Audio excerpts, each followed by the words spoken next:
प्रशासन अधिनियम 1991 के अधिनियम का और संशोधन करने वाले विधेयक पर विचार किया जाए।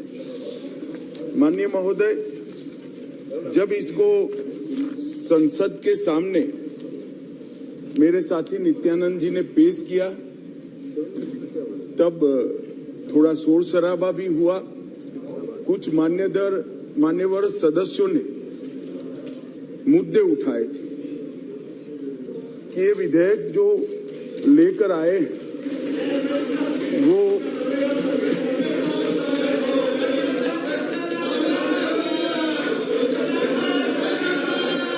ऐसे ही सदन चलाओ तो अच्छा लगता है। लाने का अधिकार नहीं है। संविधान के तहत संसद की कॉम्पिटेंसी पर भी सवाल उठाए गए हैं। और दूसरा ये मुद्दा उठाया गया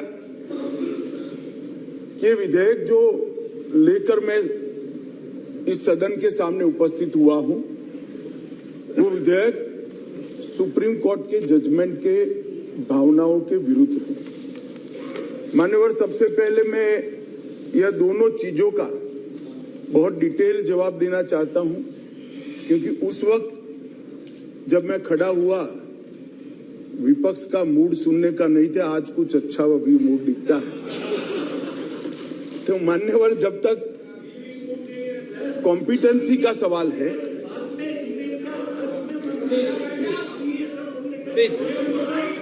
प्लीज मान्यवर, जहां तक कॉम्पिटेंसी का सवाल है, संघ राज्य क्षेत्र का प्रशासन संविधान के भाग 8 में उल्लेखित प्रावधानों के तहत आता है। अनुच्छेद 239 से 242 तक इसकी कार्यरीति को संविधान में वर्णित किया गया है और अनुच्छेद 239 के ए में विशेष प्रावधान किए गए हैं, जिसके तहत दिल्ली विधानसभा सहित एक संघ शासित प्रदेश है। तो दिल्ली ना तो पूर्ण राज्य है, ना संघ शासित प्रदेश है, ना संघ शासित प्रदेश विद असेंबली। क्योंकि ये राजधानी क्षेत्र है, इसको ध्यान में रखते हुए 239A में इसका एक विशेष प्रावधान संविधान के तहत किया गया है। इसकी डिटेल बात मैं बाद में बताऊंगा।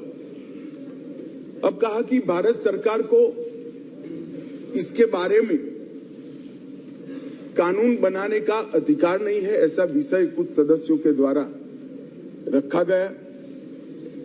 मैं इस सदन का ध्यान अनुच्छेद 239A3B की तरफ दिलाना चाहता हूं। 239A3B बहुत स्पष्ट है। इसके तहत इस संसद को दिल्ली संघ राज्य क्षेत्र या इसके किसी भी भाग के बारे में उससे संबंधित किसी भी विषय पर कानून बनाने का पूर्ण अधिकार प्राप्त है। इसलिए कुछ सदस्यों ने जिस बात को इंट्रोडक्शन के वक्त यहां उठाने का प्रयास किया था, मेरा दायित्व बनता है, उस वक्त माहौल ठीक नहीं था, तो आज इसका मैं ढंग से जवाब दूं। मान्यवर, कुछ सदस्यों ने यह भी कहा, हाथ में सुप्रीम कोर्ट के जजमेंट रखकर, कि ये सर्वोच्च अदालत के आदेश के उल्लंघन कर इसको लाया गया है। मैं वो सभी सदस्यों को विनती करना चाहता हूं कि आपने सर्वोच्च अदालत के आदेश का अपने मनपसंद हिस्सा ही पढ़ा है। जब सर्वोच्च अदालत के आदेश को सदन में कोट करते हैं तो संपूर्ण आदेश का अध्ययन होना जरूरी है। उसका दूसरा हिस्सा भी पारदर्शिता के साथ सदन के सामने रखना चाहिए। खैर, जिन्होंने नहीं रखा, मैं रख देता हूं मान्यवर। मैं स्पष्टता करना चाहता हूं कि ये विधेयक जो है इसमें सर्वोच्च अदालत के निर्णय को जो उन्होंने रिफर किया है उसके पैरा 86, पैरा 95 और विशेष कर पैरा 164F की ओर मैं ध्यान आकर्षित करना चाहता हूं। उसमें स्पष्टता से कहा है कि संसद को 239AA के तहत दिल्ली संघ राज्य क्षेत्र के किसी भी विषय पर कानून बनाने का अधिकार है। ये अदालत ने अपने जजमेंट के अंदर बहुत स्पष्ट कर दिया। मान्यवर, अब मैं थोड़ा विधेयक पर बात करना चाहूंगा। दिल्ली शासन इसकी एक ऐतिहासिक पृष्ठभूमि है मान्यवर। दिल्ली की स्थापना 1911 में अंग्रेजों के शासन के द्वारा महरौली और दिल्ली दो तहसीलों को पंजाब प्रांत से अलग कर बनाई गई।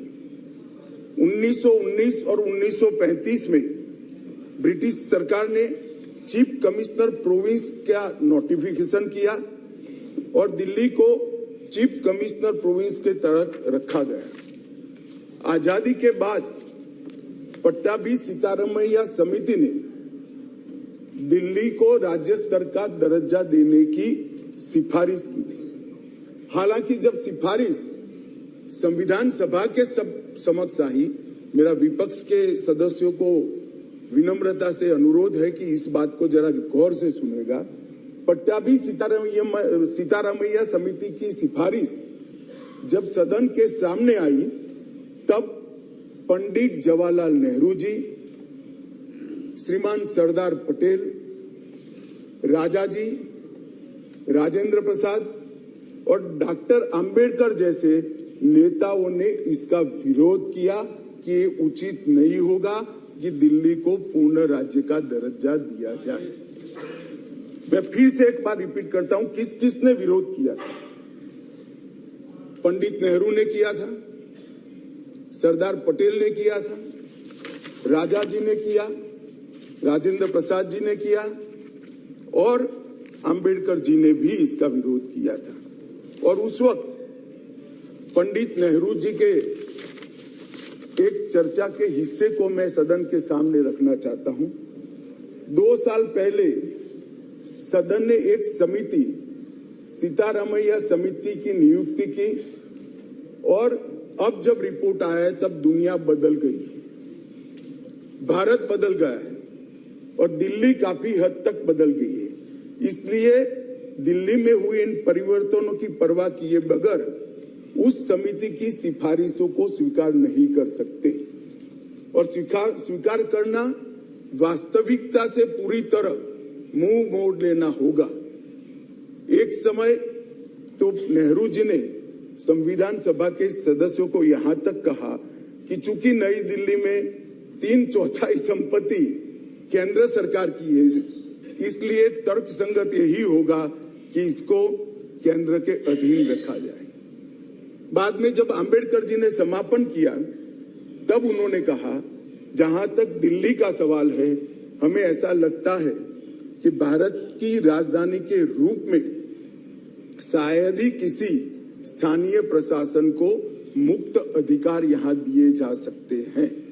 संयुक्त राज्य अमेरिका और ऑस्ट्रेलिया में जो राजधानी के क्षेत्र है, इसकी मिसाल भी उन्होंने वहां दी और उन्होंने कहा कि इसके लिए एक अलग व्यवस्था करनी चाहिए और संविधान सभा में इस पर जोड़ना चाहिए। खैर, मैं इसलिए कहता हूं कि आप जिस चीज का विरोध कर रहे हैं, ये सिफारिश किसकी थी ये आपको मालूम होना चाहिए।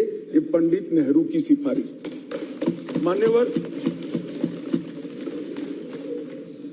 मैं उसके बाद में 1991 में सी स्टेट एक्ट के द्वारा दिल्ली को विधानसभा दी गई, परंतु 56 में राज्य पुनर्गठन आयोग की सिफारिशों पर दिल्ली की विधानसभा हटाकर उसको संघ राज्य घोषित किया गया।